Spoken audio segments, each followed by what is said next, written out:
You're listening to the weekly Parsha Podcast with Ari Goldwag, recorded with Hashem's never-ending assistance in Ramat Beit Shemesh Israel 5778, 2018.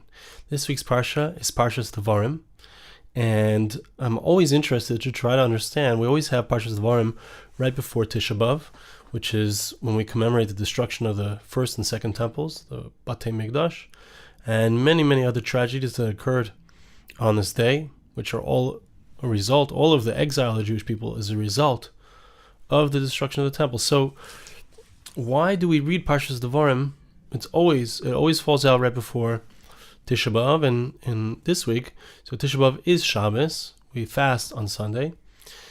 So what is the centrality of Parshas Devarim? What are we to learn from it that has to do with Tisha B'Av, with this day of fasting, with this day of mourning?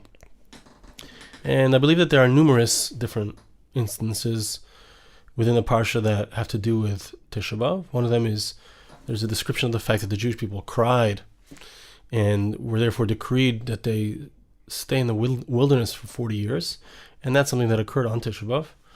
But besides that, I think there's something central here, and that has to do with Esav, interestingly.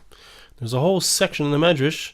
I'm going to read for you a bunch of different pieces from the Medrash. Not every single piece. I can't read it all. There's not enough time. If we had a few hours, we could read them all.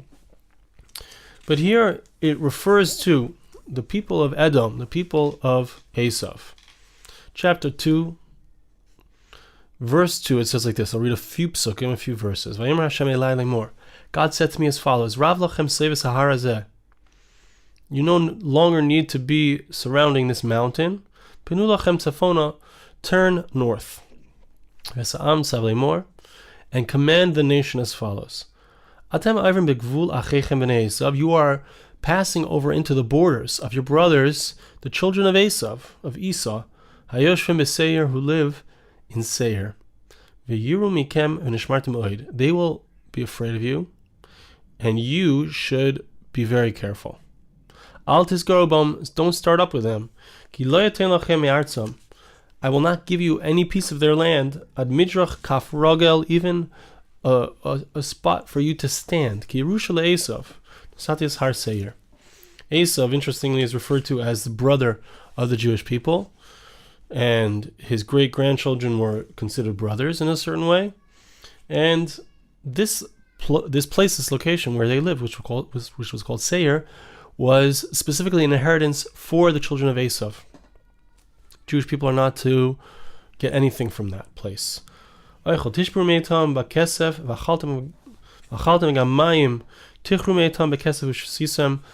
buy food from them, you can buy drink from them. You have the blessings. God has been with you for 40 years, the rest of the psukim say. And Pasuk Ches says, verse 8 says, Vanavar me'es achenu b'nei Esav yeshvim b'seir miderech harava me'elas me'esin gover v'nefim v'navor derech midbar moyav. They passed through the land of Esav. Okay, so now the Medrash tells us some amazing things in regards to the Jewish people, our relationship with Esav. Who is Esav? And let's remember that as the Medrash is going to say, as hopefully we'll see, who were the offspring of Esav ultimately was the Roman people. The Romans were considered Edom, and today the Western world, in Chazal, in the works of our sages, the Western world is whether it's Europe, whether it's the United States, they are considered Rome, and they are considered the offspring of Esav. So we need to understand who they are, and what is their role in history, and what is their role when it comes to Mashiach, when it comes to the advent of the Messianic age, because it's very clear, as we'll soon see, that they are essential players. And we see that Yakov and Esav, these two brothers, the Jewish people and the people who descend from Rome, descend from Esav and Rome, we're brothers. As we saw in the verse, we are brothers. And so we need to understand what is the role of Esav? Who was he? Who was he personally? Because the forebear of a nation leaves a spiritual imprint upon his children. So the Medrash says like this, and this is in the first chapter of Devarim, in the first section of the Medrash. Obviously, it's on this pasuk here, the pasukim here in chapter 2, verse 4. The verse says, literally, it means it's enough for you to be surrounding this mountain. This is speaking again at the end of the 40 years of the Jewish people's stay in the wilderness. So we speak about the fact that they're going to have to pass through the land of Esav, and then you can't start up with Esav. Don't start up with him. Why? So one of the things the Medrash tells us is that there was a special schus, a special merit that Esav had. What was the great spiritual merit that Esav had and his progeny, earned, so to speak, or received as an inheritance? Amar Rabbi Shimon Gamliel, Lo kibed bria esavoisav k'mayani esavoisai. Rabbi Shimon Gamliel, who was a Tana, lived about 2,000 years ago. So he tells us that there was nobody in the world at his time who had shown honor and respect for his parents the way that he did. But Rabbi Shimon Gamliel says that Esav, he honored his parents, he honored his father in a more deep way. Ketzad, what was the difference between the way Rabbi Shimon Gamliel honored and Esav honored? When it came to the way that I would serve my father and I would honor him, so Rabbi Shimon Gamliel tells us, and I saw that the Pirushim explain, that he would wear clothes that were not such nice clothes. He would wear clothes that showed his subservience to his father, that showed that he was a servant of his father. However, Rabbi Shimon Gamliel tells us, the clothes that Esav would wear when he came in to serve his father Yitzchak, Isaac, so those clothes were very beautiful and special clothes. They were called chamudos. And he brings the whole story of how Yakov stole the blessings, but he put on the clothes of Esav, which were beautiful clothes, which Rebecca was taking care of on behalf of Esav, that Esav would wear specially when he came to serve his father. So you see that Esav had a tremendous spiritual power, and it was a result of his service of his father. His kibbud avim is honoring his father. We see from this that Esav was somebody who was very careful about honoring his father. Amar Rav Yudin says, when the people of Israel came to pass through his land, and it could have been a time of war, God showed Moshe Rabbeinu, Moses, the mountain in which the forefathers were buried, which is a reference to Hebron, to the city of Hebron, where the Maras Machpelah, the cave of Machpelah is, and where the forefathers are buried. So he said to Moshe, speak to the people of Israel and tell them that you cannot fight with Edom, you can't fight with the offspring of Esau, because he still has the schar, the reward, for his having honored his father Isaac.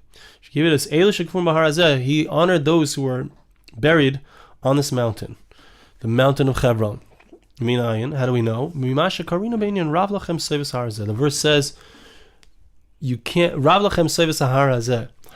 there's something, right? Literally it means it's enough of you being around this mountain. But what it's also saying in the Medrash is understanding it to mean that you can't get around, you have to go around this mountain. What's the mountain? It's a reference to the mountain of Hebron because of the honor that Esau showed his parents. The Medrash continues, Davar acher, Rav lachem seivus sahar hazeh, zeh shamar kasuv, mi havileni ir matzor zo romi. The Medrash tells us that the verse in Tehillim, the verse in Psalm chapter 60, verse 11, says, who can let me pass through a city which is completely protected? What is this a reference to? Says the Medrash, it's a reference to Rome. King David was saying that I cannot pass through Rome. I cannot penetrate the offspring of Esau. King David, of course, we need to understand the Medrash uses King David, as Chazal do, as our sages do, as a representative of Mashiach, of the Messiah, because he's the great-great-grandfather of Mashiach, of the Messiah. So when he says, I cannot penetrate Rome, what he's saying is that in the future, there will be a time when the Jewish people cannot penetrate Rome. And the Medrash points out that David himself, King David, ruled over the Edomi people. There's a difference of opinion exactly in what way he showed his rulership. Either it's because he had tax collectors, or he had statues of himself which showed that he was the ruler there. But he ruled over them. Nevertheless, there was something that was impenetrable about the people of Rome. The Romans had power over the Jewish people. The Jewish people did not have power over them. From Moshe Rabcha bikesh l'zdavik b'hem. There was a command, says the Medrash, and this is later on in the piece. I've skipped something here. There's a command to David that you can't overcome, or we see that King David was recognizing the fact that he can't overcome it, just like Moshe Rabbeinu, that he tried or he wished to come into some kind of war with the people of Edom, but he wasn't able to. And I said to him, it's enough for you. You can't overcome him. The Medrash says that another explanation, of the words Rav Lachem Sevis Harazeh is that there's something that you need to be a teacher to your students and for future generations, including King David, that you can't overcome them. Now, it's very interesting here. We need to understand what the idea is that Moshe Rabbeinu himself, it sounds like he wanted to battle with Esav. King David, it seems he wanted to battle, or that there would be a time in the future when the Jewish people would want to battle with him. And yet, there's a warning here. You can't start up with them. And it sounds like the reason is because of his chus, the merit of his great-great-grandfather, which was the great-great-grandfather of the people of Edom, which was Kibbud Av Va'em, honoring Yitzchak. Okay? It's very interesting here. Now I'm going to read you another piece. Amar Yeshua ben Levi. Very interesting, and this has to do, obviously, with Tisha B'Av, with the destruction of the temple, with the destruction of the Beis Hamikdash. Rabbi Yeshua ben Levi said, when the enemy came to destroy Jerusalem, and this is speaking about the Romans, there were 60,000 demons. And the demons were actually standing there at the entrance of the temple in order to protect the temple and not allow the Romans to destroy it.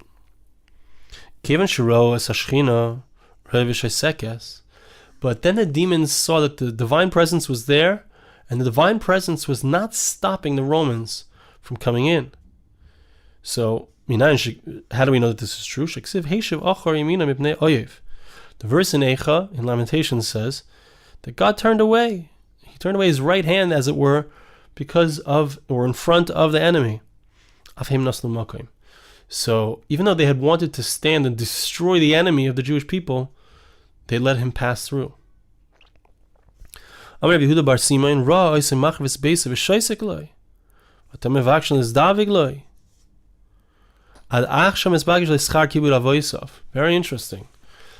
The honor of the fact that he had honored, the fact that Esav had honored his father, came back. Why did Hashem stand back, as it were? Why did Hashem allow the Romans to destroy the temple? What was it about? Again, it came back. This this merit that he had honored his father. Very interesting. Let's continue on here. What is the idea here? Here's another merit. There was another merit that Esau had. Why did Hashem stand back and allow the Romans to destroy the temple? Another merit he had was that Yakov Esav.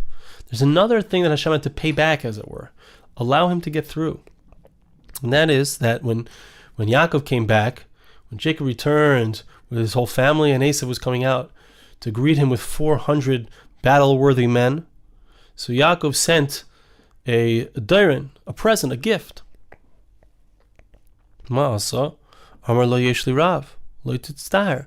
Esav said, I don't need the gift. I have so much. Please, don't be bothered. So since he said yesh li rav, I have so much, Amar HaKadosh Baruch Hu b'lashon hazeh kibdoi Because of the fact that he used the word Rav, I have enough, in order to honor Jacob. So therefore Hashem said, Rav lochem soiv. Use the same exact word, enough. It's enough for you to go around, that you are around this mountain. So the beginning of the statement of HaKadosh Baruch Hu, of God to the Jewish people, is don't start up with him. It uses the word Rav, enough, because that's the same word that Esav used. So we see that there's another merit that Esav has, and this allows him to not have to come up against, to fight against the Jewish people. The Jewish people are not permitted to fight against the Romans. They're not permitted to fight against the people as they come into the land of Israel. It's very interesting. Okay, now I'd like to read to you a little bit more, and we'll see how much we can get done in the time that we have. Another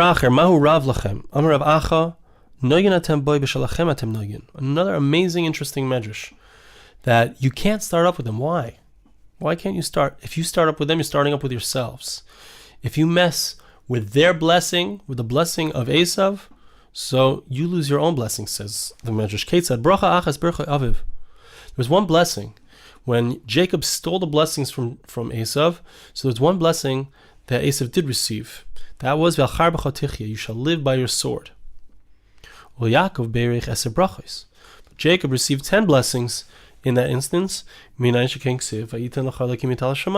look at the blessings over there, speaking of the fact that God is going to give Jacob from the dew of the heavens, if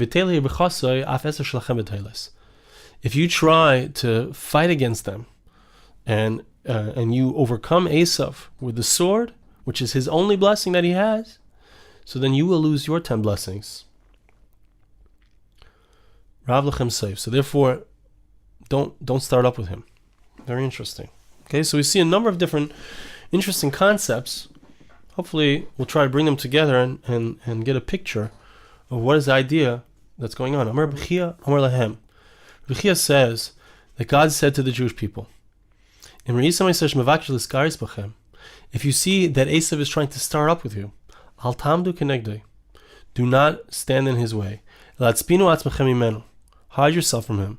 Ad she'avor olamai, until his world passes. That's what the verse means when it says go toward the north. The word safona, which means north, can also be to hide. Tzafun means to hide.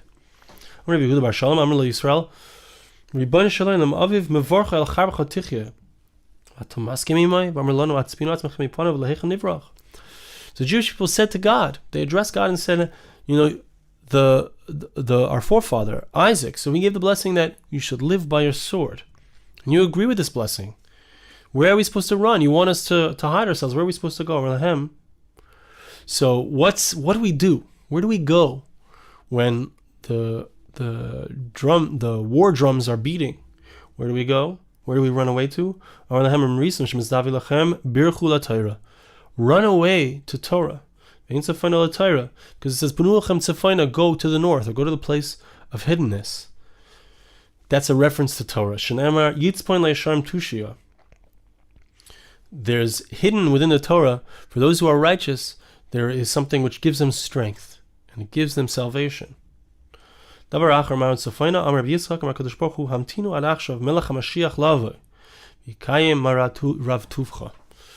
until there's another something. Penulachem Tzafayna can also mean go to something that's hidden, as we said. What's the thing that's hidden? There's something that's hidden that's waiting for us. Wait until the times of the Messiah. The times of the Messiah, as we'll soon see, are the times when the power of Esav is destroyed.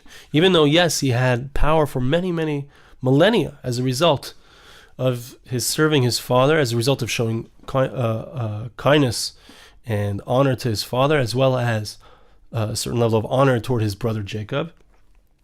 But there's a point where that zchus ends. There's a point where that ends, and that is when Mashiach arrives, when the Messiah arrives. Now let's see about that, because that's the last section of what we're going to speak about here. Amar of Shmuel bar Nachman, Amar Esav im Yakov, Amar Esav Yakov achina halech shneinu ba'olam hazeh ka'achas. After Jacob offered this gift to Esav, So Esav said to him, I have enough. And Yakov said, no, I want you to take the gift. And Esav offered to accompany Yakov as he travels. And Yakov said, no, you go ahead. I'm not interested in you. I don't need you to accompany me. And Esav was really saying, in its essence, what was the far-reaching impact of what he meant, or what it could have been. Esav said, I want to walk alongside you, right? Let's walk together in this world, in Olam Hazeh. Or like Yaakov, Jacob says, Yavarna adoni lifnei avdoi. He says, no, I want you to go ahead. Yavarna tol alam chatchila. You go ahead first. You be the one who takes this world, as it were, and I'm going to be the one who takes the next world. When it comes to the times of Mashiach, the times of the Messiah, instead of the Western world being in charge, instead of the world of Rome, the world of Edom, the world of physicality being in charge, so the Jewish people will be the ones who are going to be in charge. And the world of Edom will disappear. Okay, Amar Rav Shmuel bar Nachman chazarnu al kol mikra. V'lo matzinu she'amad Yakov im Esav b'seir. Very interesting, right? The verse says, Ad asher avay l'adoni seira, you go ahead until I meet you at the mountain of Seir. When did that happen? It didn't happen in the time of Moshe Rabbeinu. It didn't happen in the time of Jacob. Moshe was told, we got to go around that. We're not allowed to take over that place. At which point does it come that the Jewish people take over the legacy of Edom, of Rome, of the West? At which point? It's going to be in the future time when I have set up judges and rescuers, or those who are powerful, who are going to pay off, so to speak, that person. The verse says, it's a verse in Obadiah, chapter 1, verse 21. The verse talks about when the Messiah is going to come, when God is going to have the full reign over the world. That's when the Jewish people are going to finally do battle with Esav, and they're going to win. The people of Israel said to God, Master of the world, how long do we have to be enslaved under the hand of Esau? Until that time comes. The verse says, that the star of Jacob will rise up, and the staff of Israel will rise up. There's a point in time where the fire of Jacob will come and it will burn up the straw of Esav. The verse says also in Obadiah chapter 1 verse 18, first the people of Israel as the house of Jacob, the house of Joseph, who will be like a fire, and they will burn up the house of Esau. At the time, God says, at the time when I cause my rulership to come into the world and you see me clearly, that is when it's going to happen. That the Jewish people will finally be able to battle the people of Esav and destroy them, destroy the physicality which denies us the opportunity to have a true relationship with Hashem, with God. So it's an amazing picture, I think, that we see here from all of these midrashim. The first point is that there was something spiritual and powerful that Esav had. And that was a certain respect for his father. That was a respect for his brother as well. And there was even a possibility that they could accompany each other in this world. But Yaakov says, no. You have this world. You have Olam Hazeh. The world, as we know it, has been ruled over and continues to be ruled over until Mashiach comes, until the Messiah arrives, by the West, by Esav. But we see that the power of the West, the power of Esav, is slowly waning. It is getting limited. It's coming down. The fire is burning. And the Jewish people are starting to rise, because we are coming into the times of Mashiach, of the Messiah. And we see the promise here that ultimately the Jewish people will be the ones who will be the spiritual leaders of the world when Hashem reveals himself, when it's the time for God to be the king. So he will reign through the Jewish people. The Jewish people will be his agents. So it's an amazing picture that we see here. It's also amazing, I think, that we see that the power of Esau. Where does he get his power? His power came from the beginning because of his kibud avayim. It was a spiritual power that God gave to him, and the Jewish people cannot start up with. At the point when Moshe Rabbeinu is walking into Israel, it's a point where it seems like perhaps this is the time of Mashiach.